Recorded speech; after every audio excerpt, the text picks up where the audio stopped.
Welcome, everyone. Thanks for joining us again. I'm pretty excited about our next guest here. I've got Shubham Gupta here today. He is one of the early engineers and now CTO at ToolJet, which is a super cool open source project that has really grown. It's now one of the top 100 open source JavaScript repos on GitHub.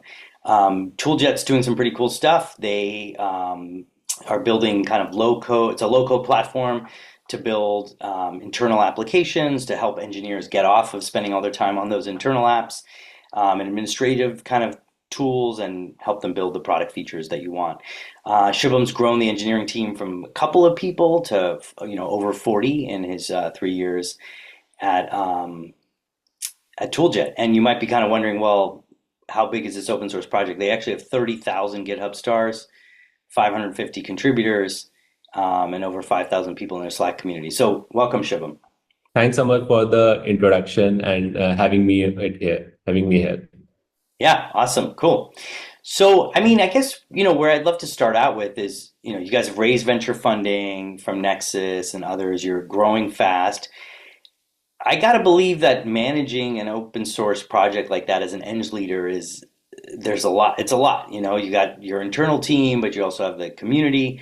So what are the top few things that you kind of focus on, for as an open source leader? Yeah.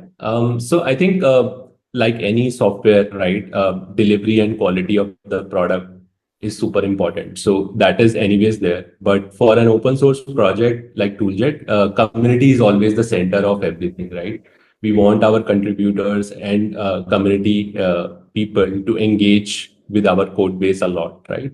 So if somebody wants to contribute, the code quality has to be super, super easy to understand, right? People should Yeah. be able to engage and contribute, right? Having an open source project without contributors does not make a lot of sense, right? So we have built our code base in such a way that contributors can engage with it, they can extend the code. So having a good code quality, having best practices around modularization, having the right interfaces, etc., is super, super critical for us.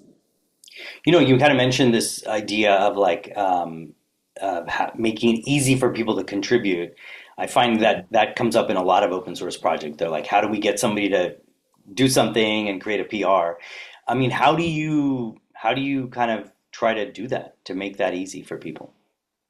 Yeah, I think there are like two, three parts to it. First is, of course, as I said, writing a better quality code, right? So the code is properly modularized. We have the right amount of comments and right amount of interfaces.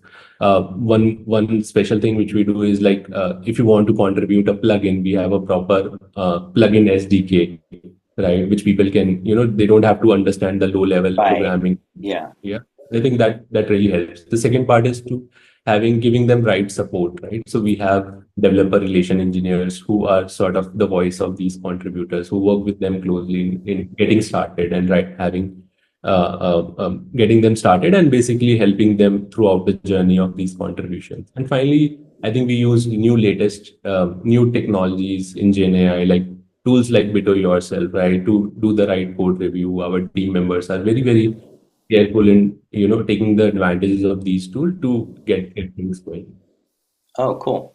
Yeah, you were mentioning kind of code quality. I can imagine, one concern always with open source is like, how robust is this? Is it going to work in my production environment as you go more commercial? So, yeah, what are you kind of doing to manage that code quality?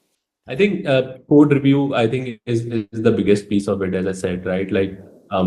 We have strict coding standards, right? So in terms of how do we write code, in terms of modularization, in terms of commenting, in terms of linting, in terms of so we have a robust standard, and our team is very careful in terms of reviewing every PR, every contribution from internal team also and external team as well, right? And all the KPIs are attached around that, right? And and a lot of Gen AI tools are helping us in that journey as well. Like earlier, it was all manual and used to take a lot of time, but with Gen AI code review tools, it is helping us a lot in pushing in reviewing these changes really fast. Yeah, so I think it's a mix of right tooling and a strict procedure internally, which is helping us manage this. Yeah, I mean, honestly, like what we've seen is that tooling is kind of one part, but you have to create that culture as well, right? Where people care about code Exactly. quality, they kind of believe that it's important. So, like you said, commenting and, you know, okay, we have the CI/CD pipeline for linting and for all these things. Like you kind of, the organization has to really believe in that, right? Definitely. I think that goes. I've been fortunate enough to have really great team. A lot of people internally champion that. A lot of people who have a lot of experience champion this process a lot, right? And you kind of nurture new talent as well and bring that culture itself. As you said, basically the culture is something which we are really proud of. Let's talk a little bit about Gen AI. You kind of mentioned that. I mean, what's something that kind of interests you, in Gen AI that's kind of happening these days, and how are you guys trying to use Gen AI?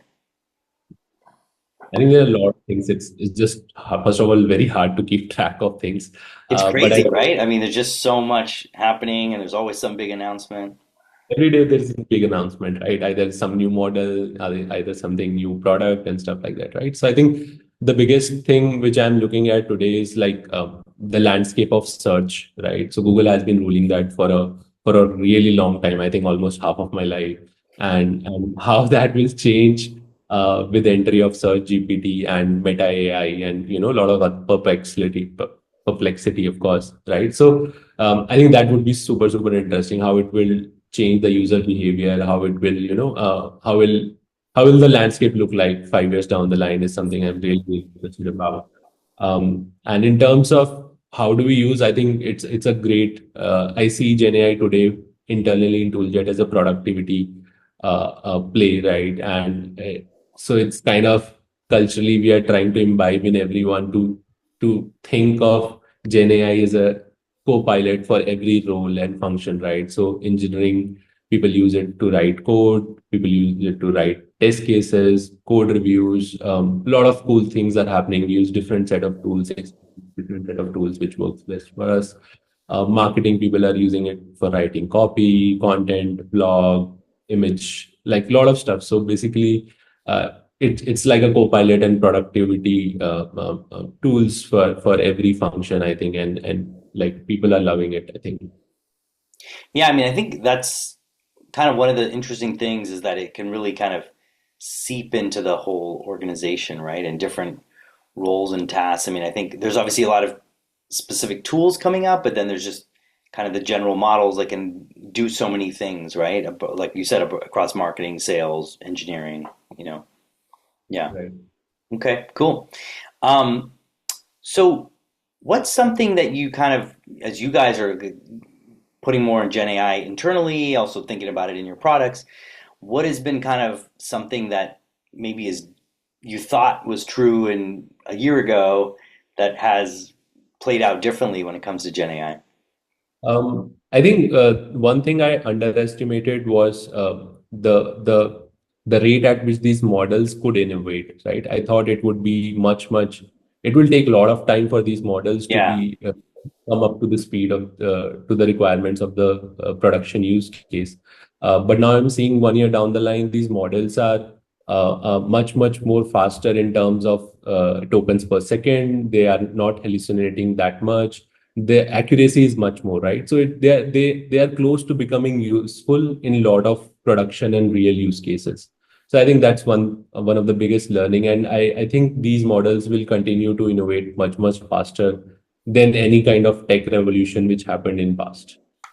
Love to get your a Gen AI prediction for you. So if you look out, the end of 2025, where do you think we'll be in Gen AI? What do you think will be happening? What's your prediction there? Um, I think it's hard to predict It is. the speed again, like it's crazy, right? But I think one thing, if I have to guess, is that we would see mass adoption in a lot of use cases, right? Use case by use case, and these use cases will be self-serve, small use cases, but we will see a mass adoption, right? And what I mean by mass adoption is when my parents or your parents and our family people who have nothing to do with tech are consuming it on a daily basis for any smallest of their tasks as well, right? So I Yeah. think You think That that'll is, happen by the end of next year? yeah, I think like even for the smallest use case, right? I won't be surprised if my dad is writing his emails via Gen AI by the end of next year. So I Yeah, think that's going to happen, and that should happen, I would say. that seems realistic. Yeah, it seems possible for sure. Great. Well, thanks so Like, much, Shubham. It was really nice to chat with you and get your thoughts. Congrats on all that you guys are doing. thank you. Thanks so much for having me. It was really fun talking to you.